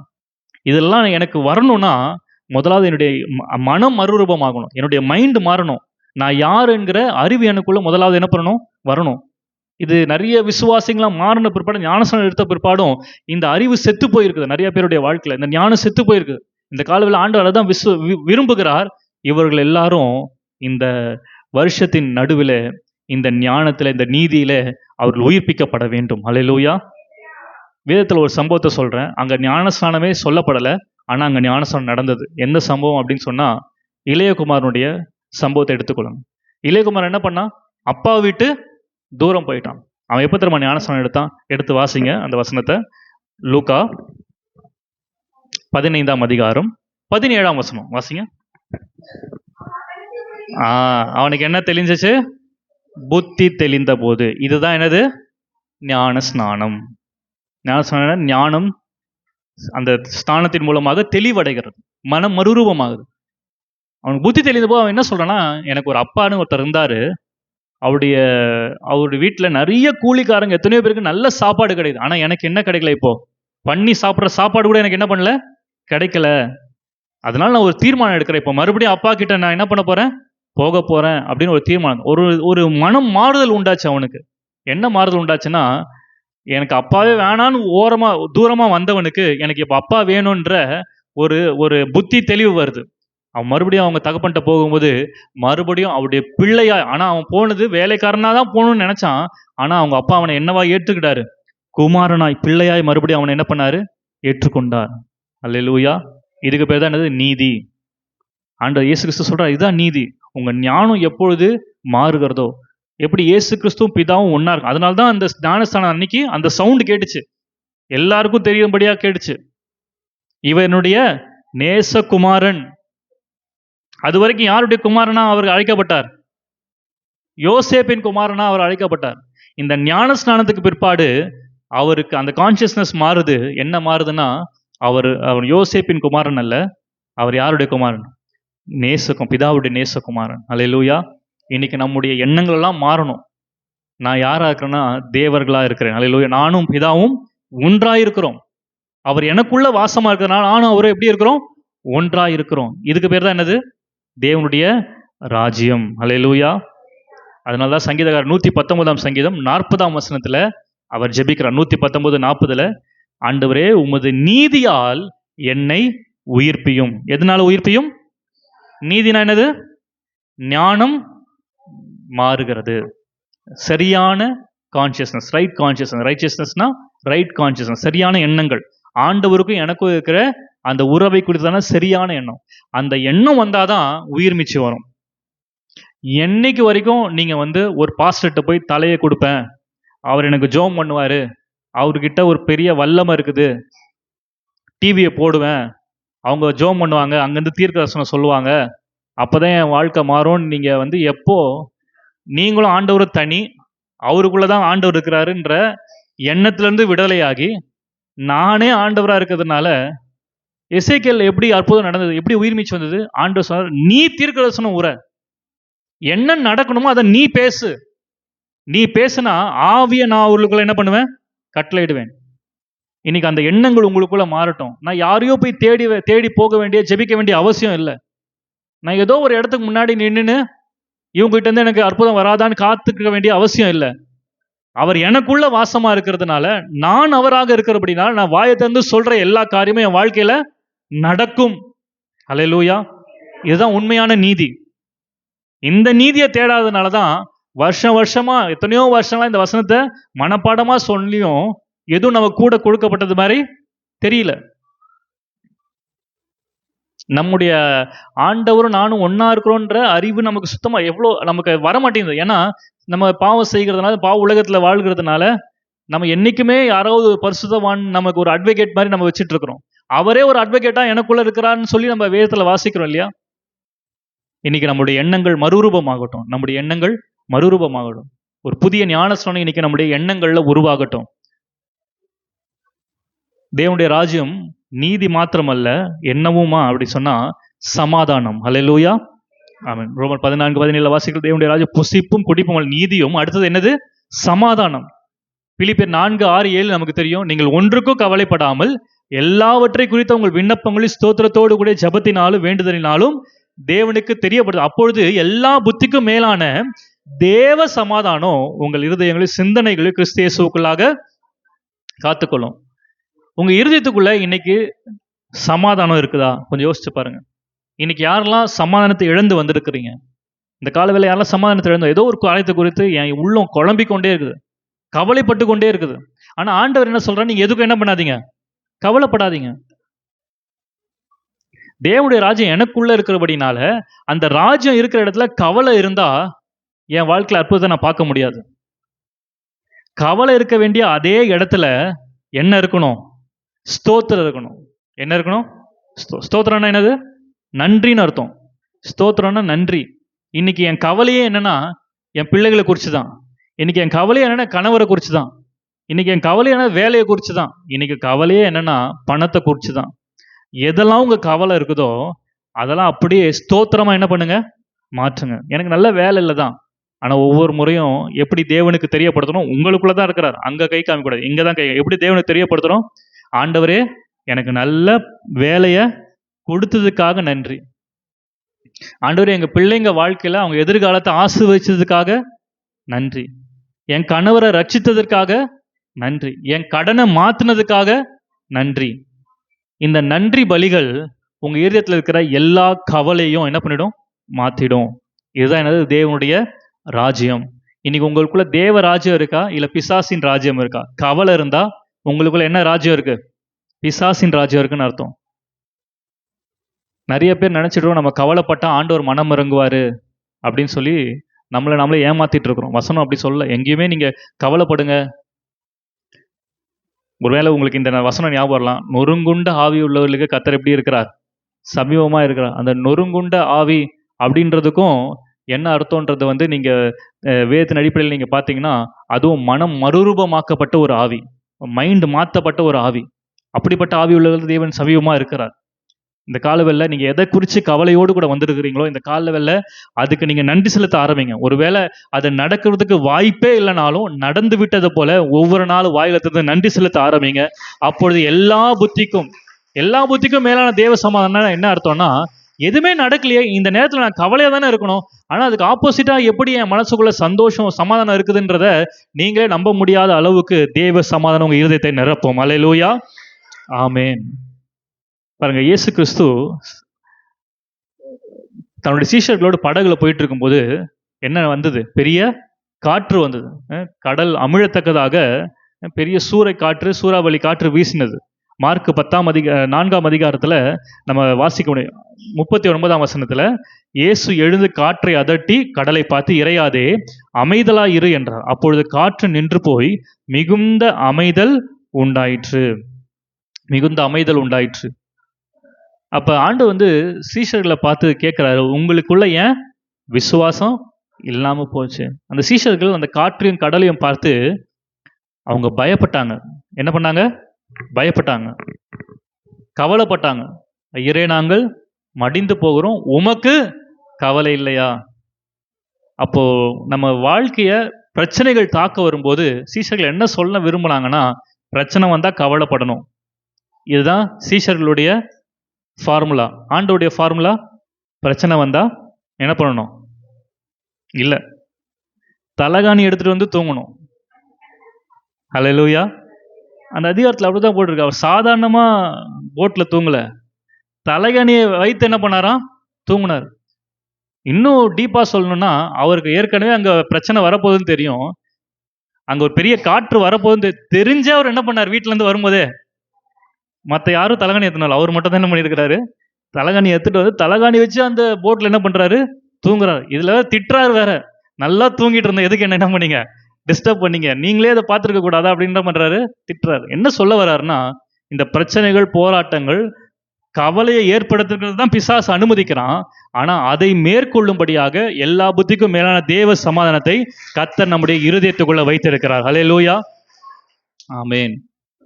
இந்த காலவெல்ல நம்முடைய இருதயத்துக்குள்ள இருக்கிற கவலைகள் எல்லாம் போகணும்னா முதல்ல என்ன பண்ணணும்? தேவனை என்ன பண்ணணும்? துதிக்கணும், ஸ்தோத்தரிக்கணும், ஆண்டவருக்கு நன்றி செலுத்த ஆரம்பிங்க. உங்க இருதயத்துல கவலைகள் உங்களை விட்டு பறந்து போகும். ஹல்லேலூயா. அடுத்தது என்னன்னா, தேவ ராஜ்யம்னா என்னதுன்னா நீதி, சமாதானம் மாத்திரமல்ல, அடுத்தது என்னது? சந்தோஷம். அடுத்தது என்னது? சந்தோஷம். சந்தோஷம்னா என்னது? வேதத்துல வாசிக்கிறோம்.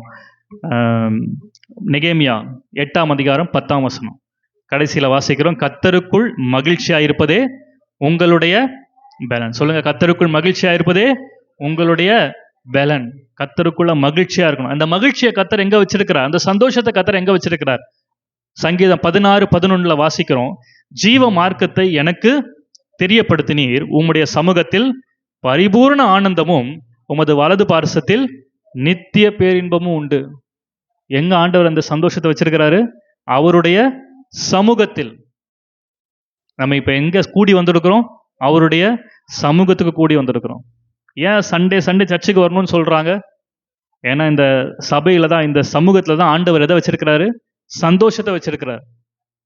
உலகத்துக்குள்ள போனீங்கன்னா உங்களுக்குள்ள இருக்கிற சந்தோஷத்தையும் அந்த உலகம் என்ன பண்ணிடுது? எடுத்து போட்டுருது. துக்கத்தால் நிறைந்திருக்கிறோம் 6 நாட்களும். இந்த 7வது நாள் ஆண்டோடைய ஆலயத்துக்கு வந்தா ஆண்டவர் நம்முடைய துக்கத்தை சந்தோஷமா என்ன பண்றாரு? மாற்றுகிறார். ஏன்னா இந்த சந்தோஷம் தான் நம்முடைய பலன் ஆண்டவர் சொல்றார். கர்த்தருக்குள் மகிழ்ச்சியா இருக்கிறதே உங்க பலன். ஹல்லேலூயா. அந்த பலனை பெற்றுக்கொள்கிற இடம் தான் என்னதுன்னா கர்த்தருடைய ஆலயம். உங்களுடைய சமூகத்திலே என்ன இருக்குது? நித்திய பரிபூர்ண ஆனந்தமும் உமது வலது பார்சத்திலே நித்திய பேரின்பம் உண்டு. உங்க பலனே இங்க தான் இருக்குது. ஆனா என்ன ஒரு கவலையான ஒரு விஷயம்னா, அந்த பலனை பெற்றுக்கொள்கிற இடத்துக்கு வருகிறதெல்லாம் நம்ம எப்படி இருக்கிறோம்? ரொம்ப அக்கறை காட்டுறோம்ல. எத்தனை பேர் இன்னைக்கு காலைல சீக்கிரம் வந்தீங்கன்னு கேட்டாரு. நானும் அங்கே சர்ச்சில் சொல்லிங்கனே தான் இருக்கேன். வாரம் வாரம் எப்படிலாம் திட்ட முடியுமோ எல்லாத்தையும் என்ன பண்ணிட்டேன்? திட்டி பார்த்துட்டேன். வேலைக்குன்னா கரெக்டான டைமில் என்ன பண்ணிவிடுவோம்? போயிடும். 9 மணிக்கு உள்ள ஆஃபீஸில் இருக்கணும்னா 8:45 உள்ளே என்ன பண்ணிடுறோம்? ஸ்கூலுக்கோ காலேஜுக்கோ ஆஃபீஸுக்கோ கரெக்டாக என்ன பண்ணிடுறோம்? போயிடுறோம். ட்ரெயினுக்கு இத்தனை மணி டைமு அப்படின்னா அது இன்னும் பயங்கரம். ஒரு அரை மணி நேரத்துக்கு முன்னாடி போகிறோம். ஏரோப்ளேனுக்கு போகணுன்னா 3 மணி நேரத்துக்கு முன்னாடி போகணும். ஆனால் ஆண்டவர்னா மட்டும் என்னது?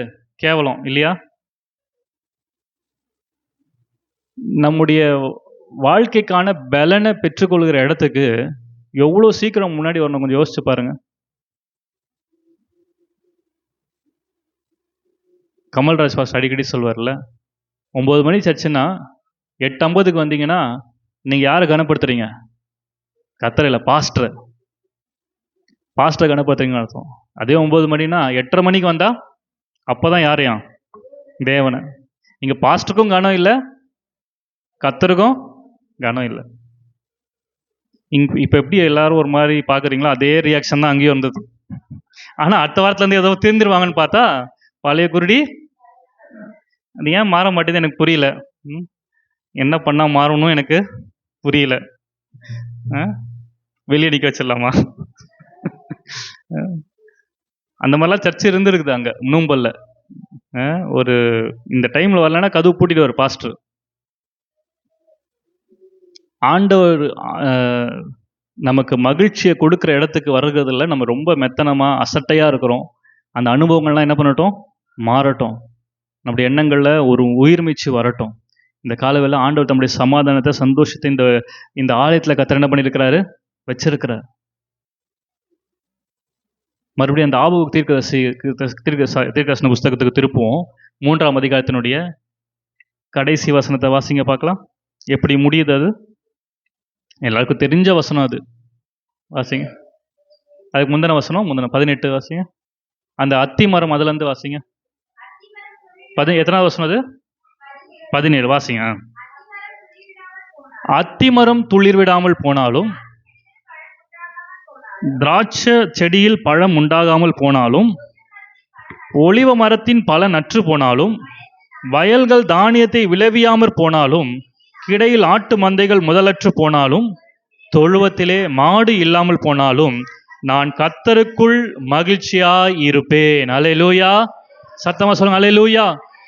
தேவனுடைய ராஜ்யத்தை தேடுறதுன்னா என்ன அர்த்தம்னா, என் வாழ்க்கையில எதுவுமே நடக்கலைனாலும் நான் எப்படி இருப்பேன்? ஆண்டுடைய சமூகத்துக்கு வந்து நான் எப்படி இருப்பேன்?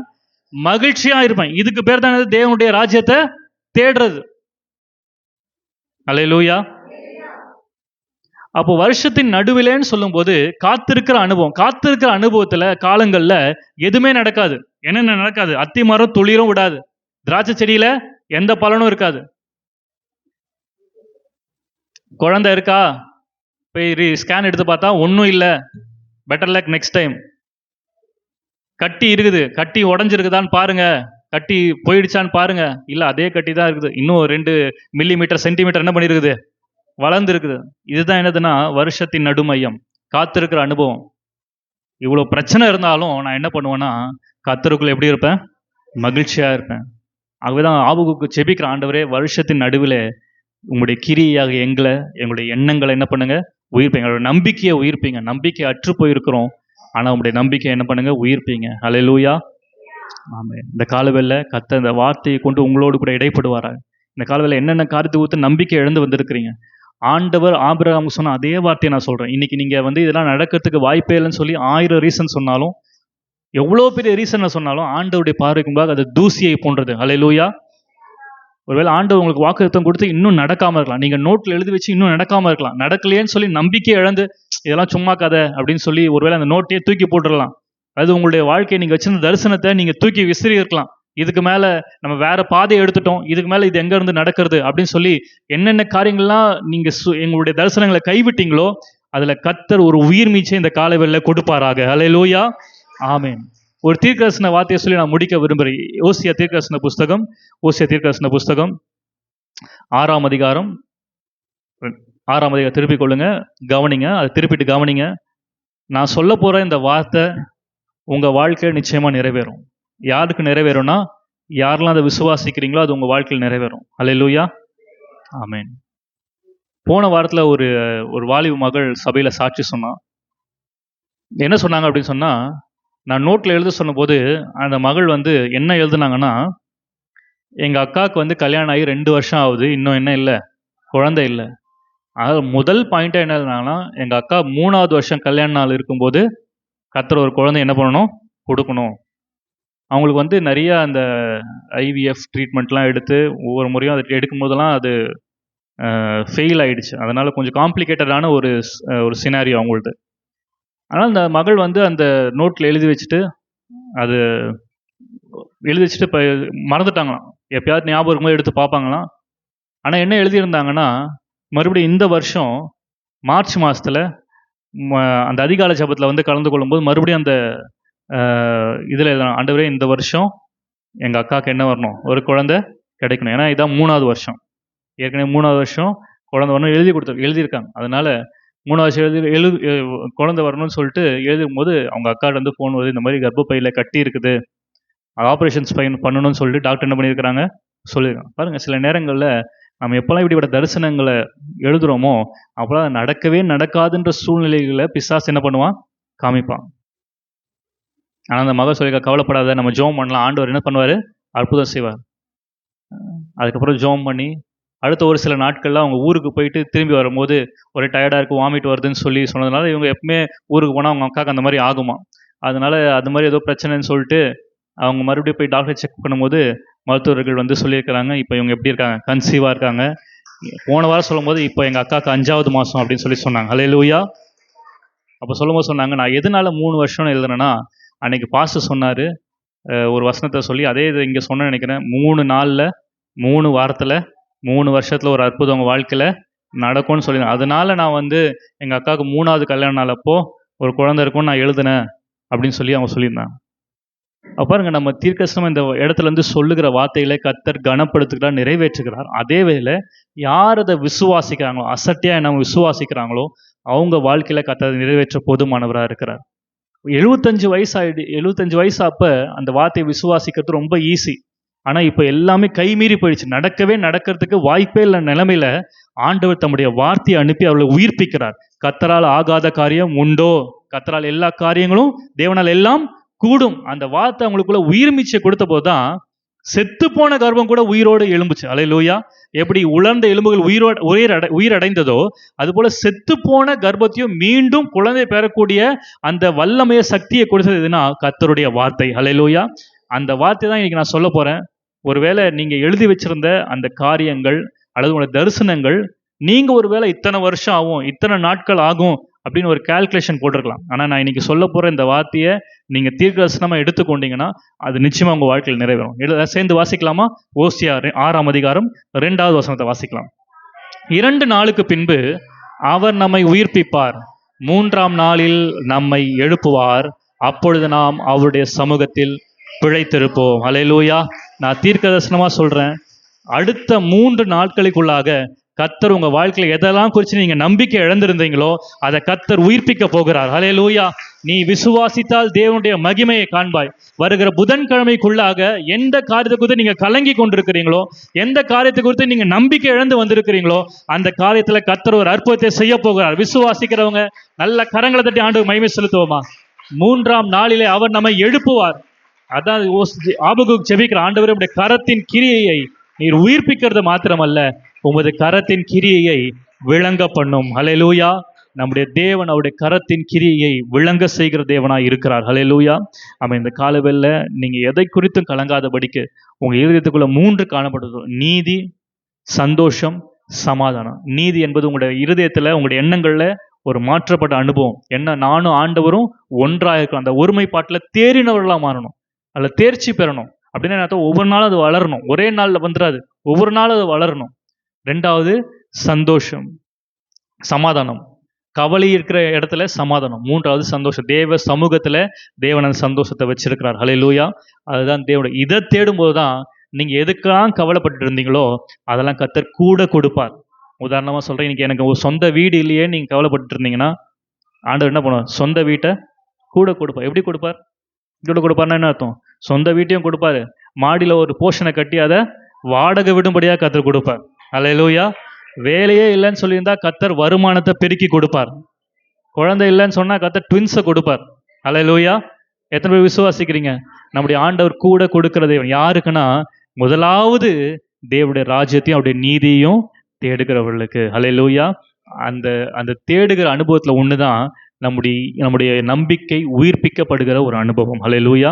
இந்த வருஷத்தின் நடுவுல நீங்க இது வரைக்கும் ஒருவேளை ஜனவரியில நீங்க ஆரம்பத்துல வந்து வசனம் சொல்லலாம், ஆவியில ஆரம்பம் பண்ணின நீங்கள் மாம்சத்திலே போகிறீர்களோ அப்படின்னு சொல்லி அவர் வந்து கேட்கிறார், பவுல் கேட்கிறார் இல்லையா? அதனால இன்னைக்கு நம்ம ஆரம்பத்துல நம்பிக்கையா ஒரு காலத்தை தொடங்கினது அவர் தான். இன்னைக்கு நம்ம அந்த தொடக்கத்தில் இருந்த அந்த நம்பிக்கை, அந்த அந்த விசுவாசம் இல்லாமல் ஒருவேளை குறுகி போய் வந்திருப்பானா, இன்னைக்கு கர்த்தர் உங்களை உயிர்ப்பிப்பாராக. கர்த்தர் தம்முடைய செயலை உங்களுடைய வாழ்க்கையில நிரூபிப்பார் என்பதில் சந்தேகமில்லை. ஹல்லேலூயா. ஆக இந்த காலவேளை கேட்ட வார்த்தையின்படியே கர்த்தர் நம்மை நடத்தும்படியாக, நான் துன்பத்தின் நடுவில் நடந்தாலும் நீர் என்னை உயிர்ப்பிப்பீர் என்று சங்கீதக்காரன் சொன்னது போல, இந்த காலவேளை நம்முடைய துன்பத்தின் பாதையில் இருக்கிற நம்முடைய வாழ்க்கையில கர்த்தர் தம்முடைய உயிர் மீச்சை கர்த்தர் வெளிப்படுத்தும்படியாக இந்த வார்த்தைகளுக்கு நம்ம அர்ப்பணிப்போம். கர்த்தர் தாம் இந்த வார்த்தையை ஆஸ்வதிப்பாராக. ஆமென்.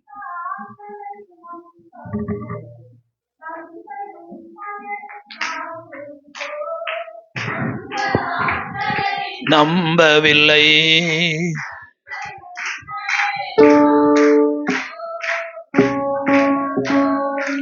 செய்தவரே,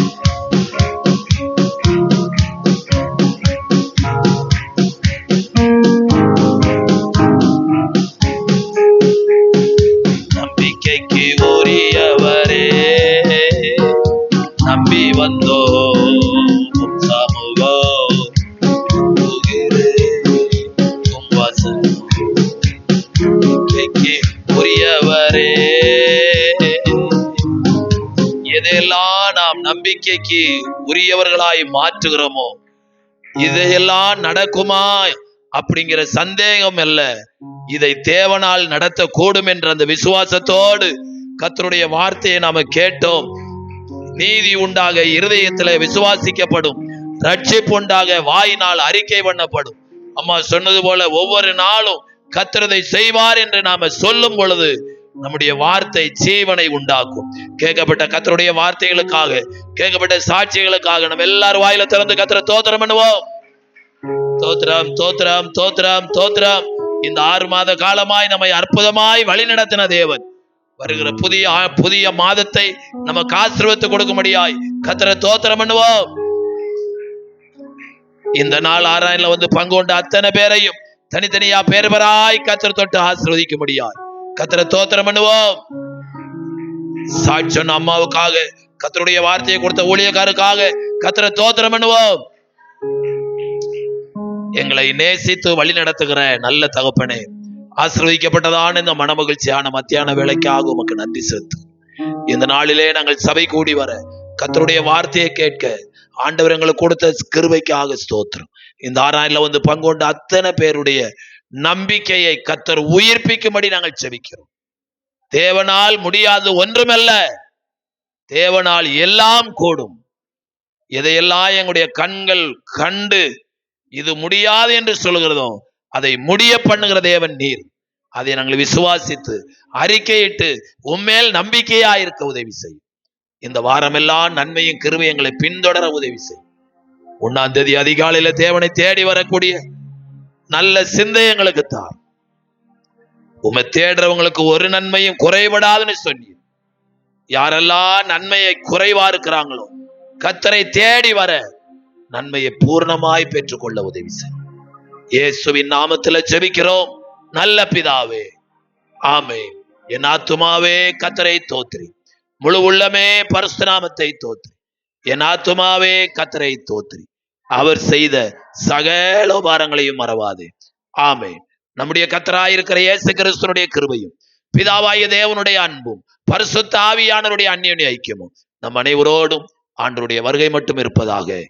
ஆமென், ஆமென். அல்லேலூயா, அல்லேலூயா, அல்லேலூயா. ஆமென். கர்த்தர் உங்களை ஆசீர்வதிப்பாராக.